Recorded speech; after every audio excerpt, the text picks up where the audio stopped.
Hey everyone, I'm Phil Albertelli, and this is The Week in Doubt, a podcast for atheists, agnostics, and whoever. So just a quick heads up before we begin. Yesterday I released a new Patreon bonus episode, and so the subject is a little out of the wheelhouse of the show, although in fairness I do often discuss scientific topics. But it's basically me talking about my recent experience researching longevity and anti-aging science. So if you're a Patreon supporter and you were unaware that I posted that, it's there for you to check out. And if you've been considering supporting the show but you don't currently, and that sounds interesting, maybe it can be an excuse for you to sign up as a patron or become a patron. Okay, I just wanted to let everyone know about that. And just to clarify, in case it wasn't obvious, I wasn't actually doing scientific research. I was researching a scientific topic for my own benefit. Okay. So, a good old news story episode. And so, this first one is from, as usual, Emmett Maida's Only Sky blog. And it's dated December 8th, and it's entitled, After Atheist Invocation, Florida Officials Let Christian Give Replacement Prayer. This is quote-unquote discriminatory, unconstitutional, and a slap in the face, said an atheist group of the Lake County Commissioners. On Tuesday, atheist Joseph Richardson of the Central Florida Free Thought Community was slated to deliver an invocation during a meeting of the Lake County Board of County Commissioners in Florida. That was a mouthful. He gave an excellent speech, thanking the commissioners and staffers for their hard work, and urging everyone to keep their quote-unquote hearts and minds open. Perfectly fine, completely non-offensive. But then, moments after Richardson was done, Fred Schneider from the local Public Works Department was invited to give a second invocation, a replacement invocation, a Christian invocation, because apparently the secular one didn't count. Schneider only spoke for 30 seconds, but he referenced, in quotes here, Father God in heaven, Jesus, blessings, and prayer, making it obvious that Christianity would be explicitly included in the meeting. Maybe the most damning thing Schneider said was the admission right up front, in quotes, I was just asked a few minutes ago if I would lead in the prayer. That suggests his invocation wasn't planned in advance. It was put on the agenda at the last second by Lake County officials, as if to correct the mistake of letting an atheist speak. That doesn't happen when a Christian gives an invocation. It doesn't even happen when a religious non-Christian speaks. This is nothing more than an insult to all non-Christians in the community, implying that their inspirational messages don't count. It's not even the first time this sort of thing has happened to Richardson specifically. In 2019, when he gave an invocation in the city of Okawi, I think it's Native American, right? Florida. The mayor appeared to apologize on behalf of the city afterwards. In 2017, when Richardson gave an invocation in Eustis, Florida, his comments were followed by a second religious invocation from the then Commissioner Anthony Sabatini, or from then Commissioner Anthony Sabatini. In 2015, when Richardson gave an invocation in Apopka, Florida, the mayor waited until the end of the meeting after Richardson had left the building to ask a Christian pastor to give a second invocation. He even said to the pastor, in quotes, since we were kind of uncovered at the start of the meeting, can you cover us with a benediction as we leave tonight? These government officials believe Christianity is a necessary ingredient in their meetings. It's illegal, yet it happens all too frequently. The Freedom from Religion Foundation has now sent a letter to the commissioners in Lake County, calling their actions, quote-unquote, discriminatory, unconstitutional, this was at the top of the article, and a slap in the face to all of Lake County's non-Christian citizens. And here's the letter. We write to ask that the board ensure that all future invocation givers are treated with respect and that the discriminatory conduct exhibited at the December 6th meeting does not occur again in the future. If the board cannot treat invocation speakers equally, the practice of having an invocation needs to be eliminated entirely. The Establishment Clause thus requires that a non-believer who delivers the invocation be treated the same as someone who delivers a Christian prayer. When the board asks for a Christian prayer to quote-unquote correct a prayer or invocation that was not Christian, the board engages in a practice that discriminates against minority faiths. And it's tricky. There are Christians, religious apologists, or just people who have a disdain for atheism who will say atheism is a religion, maybe because in their eyes or their view, you need to have an almost religious faith in your assertion that there is no God. And my response would be atheism isn't a religion. It's characterized by the rejection or absence of religion, and it's simply a lack of faith or belief in the existence of some specific man-made concept of God or a higher power in general. But that being said, I do think that atheism needs to be treated like a religion legally and constitutionally, because in a sense, rejection of religion is a, religious stance of sorts that needs to be protected. People should have the right to not believe without being marginalized or persecuted or treated like second-class citizens. So if an atheist or secular humanist wants to deliver an uplifting message as a kind of invocation, let them, and then you can have a religious person deliver the next one at the next meeting. It's like they think everyone's gonna catch cooties because an atheist got to speak and need a religious person to come in right after to clean up. But anyway, on to the next story. This one's also from Hemet Made His Only Sky blog, and it's entitled, Why Are Lyft and Uber Letting Christian Drivers Preach at Passengers? And it's dated December 3rd.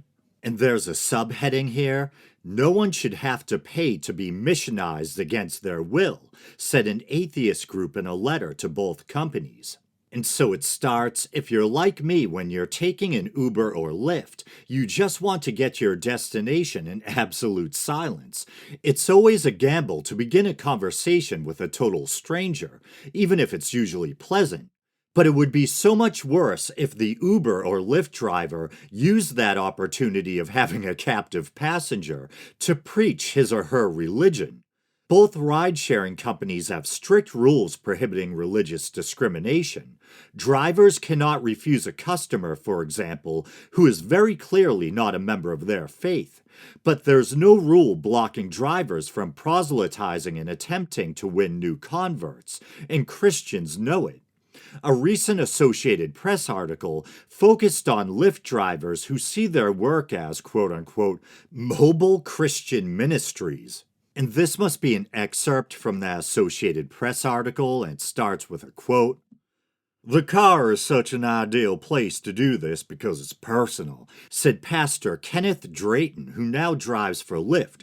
I can share my faith, and it's so important because that's what I live for. I'm trying out new voices. He always plays classical music on his car stereo. His favorite is Mozart, to encourage a calm, pleasant mood. But that kind of that's like almost a setup for like a serial killer thing, like when Hannibal Lecter was listening to classical music in his cell before he like murdered those cops with the baton. And I actually like classical music too. I like all sorts of stuff, from folk and classical to, punk and death metal. But anyway, yes, still kind of creepy. He begins with a greeting in a kind word. His priority, he says, is to introduce passengers to Christ, which I just envision Christ actually sitting in the car, maybe up in the passenger seat, and he has to like awkwardly turn around to shake your hand. He's respectful if they're not receptive. They're often Christian, but he has also spoken to atheists, Buddhists, Hindus, Jews, and Muslims. Instead of trying to preach, he says he focuses his message on the love of God and tends to avoid doctrine. Now, that sounds odd. If he goes beyond, the vague idea of some loving higher power and goes specifically into talking about Jesus, then that becomes a matter of doctrine, right? He's suggesting that you should embrace or accept Christ specifically. That's how it sounds anyway. Once again, it says his priority is to introduce passengers to Christ. That seems pretty specific and pretty doctrine oriented. And the article continues, if that wording makes his ruse seem mild, that's unfortunate because nothing about it is okay. To treat a customer as a potential convert rather than a client changes the relationship, even if Drayton makes clear he respects passengers who don't want to hear his spiel. It would be more respectful if he didn't work off the assumption that his clients want to change their religious beliefs. It's not like he's an anomaly either. A quick search on Twitter reveals a number of people who have had to deal with people just like him. And there's some pretty funny tweets here. There's one, why is my Lyft driver preaching the Bible to me? Another one, my Lyft driver is preaching Jesus to me. Can we not do this? Another one, our Lyft driver is literally preaching to us right now. I cannot begin to express how little tolerance I have for this. My Lyft driver is basically preaching to me and I have no peace. That's kind of sad.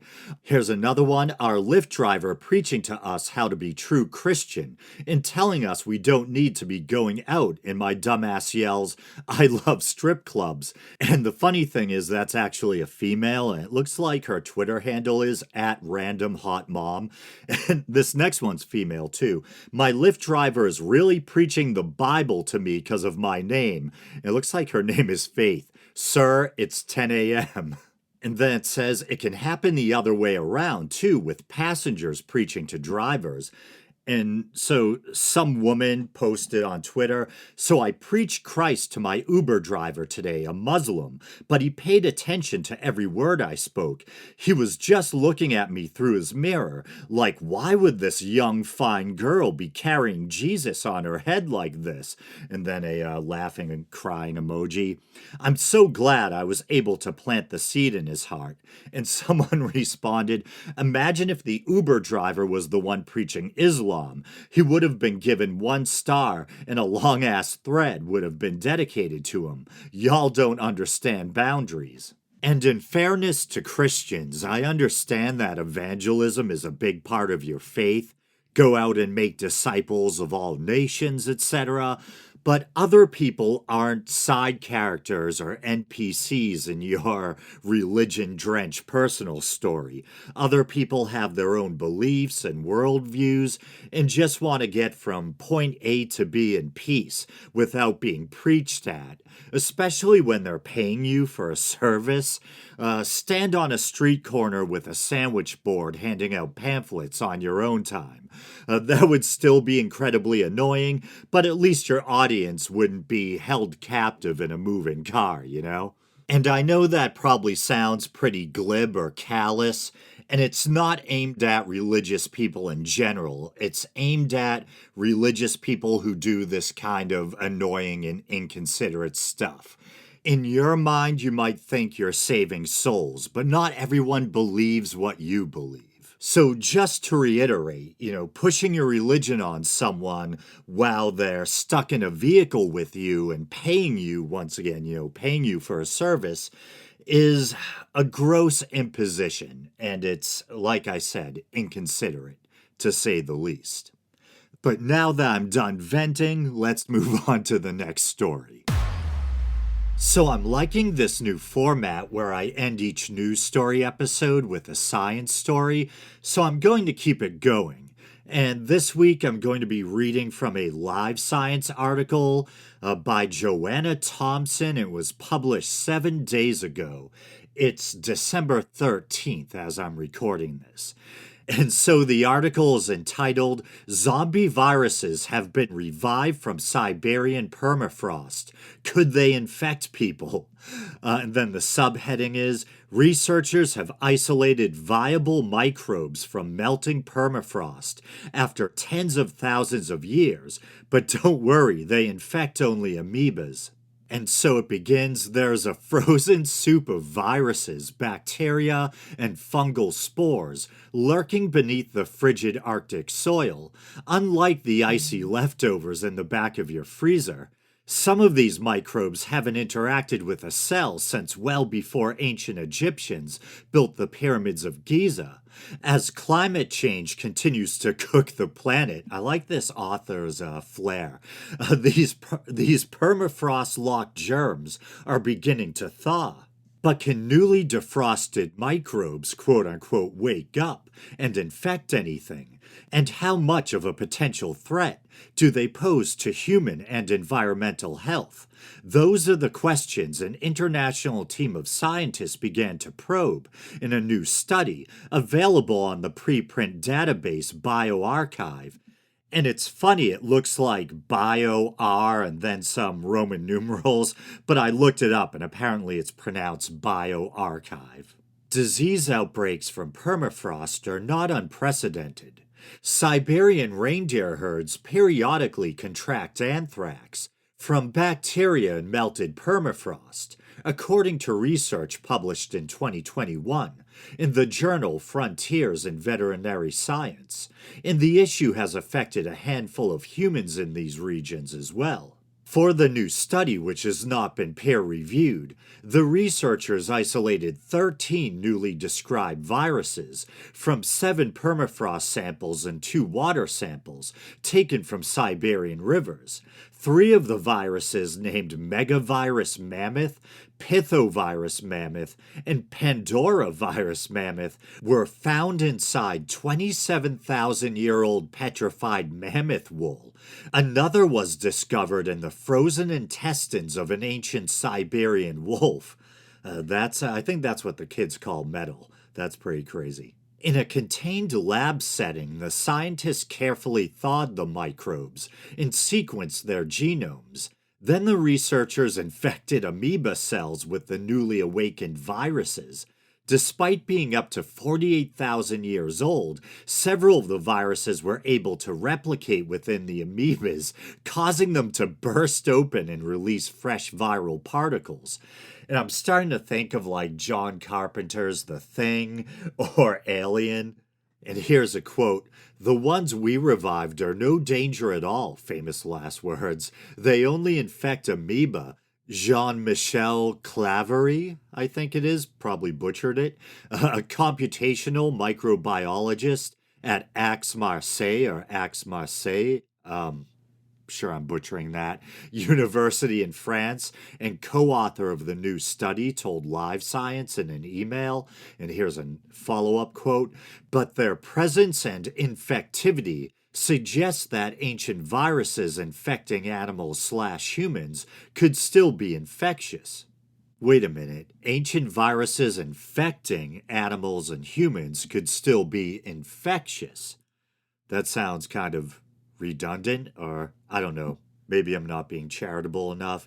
It could mean that they could easily spread from one infected animal or human to another, I guess. Anyway, the researchers focused on amoeba infecting viruses because amoebas make good model organisms, and because there would be minimal risk of accidental spillover to lab technicians. And here's a quote: "We are using the amoeba's billion years of evolutionary distance with humans and other mammals as the best possible protection," they wrote in the paper.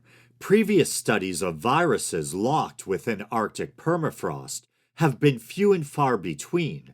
However, the author said this study disproves an old hypothesis, that permafrost contains few viable microbes.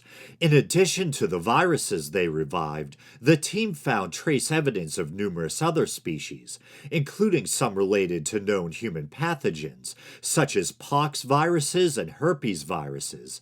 Herpes locked in permafrost. Permaherpes? Oh, there's a joke in there somewhere. Anyway, but if one of these strains did awaken and infect humans, modern vaccines likely would offer some protection.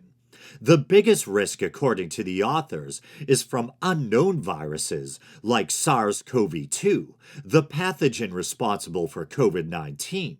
These germs have the potential to spread rapidly through a population that lacks natural immunity, triggering a pandemic. Such a virus would need to be studied and understood, even as it infected people, making vaccine development tricky. And now political upheaval in the region has halted the collection of new permafrost samples. And, in quotes, because of the Russia Ukraine war, all our collaborations are now stopped. Claverie explained, adding that his lab will continue to study the viruses they have, and they hope that companies setting up drilling and mining operations on the Siberian permafrost take heed and proceed with caution, for example, by monitoring for unusual diseases and setting up appropriate quarantine facilities. And the article ends with a final quote from Jean-Michel Claverie. Sincerely, I hope I'm not butchering his name. We believe the point is made that viruses of any kind can survive in permafrost. So I thought that was a really cool and interesting story, and I basically read the whole article, so even though it was short, hopefully it didn't seem too dry or like it dragged. But with that being said, I think I'm going to call this episode a wrap. As always, thank you everyone for listening, and you guys know the drill. You can like the Facebook page, you can follow me on Twitter, even though I'm not on there much. You can check out the YouTube channel, maybe you're doing that now. And once again, if you'd like to help support what I do here monetarily, you can go to patreon.com/theweekindoubt and help support the show for as little as 99 cents a month. All right, brothers and sisters, until next time.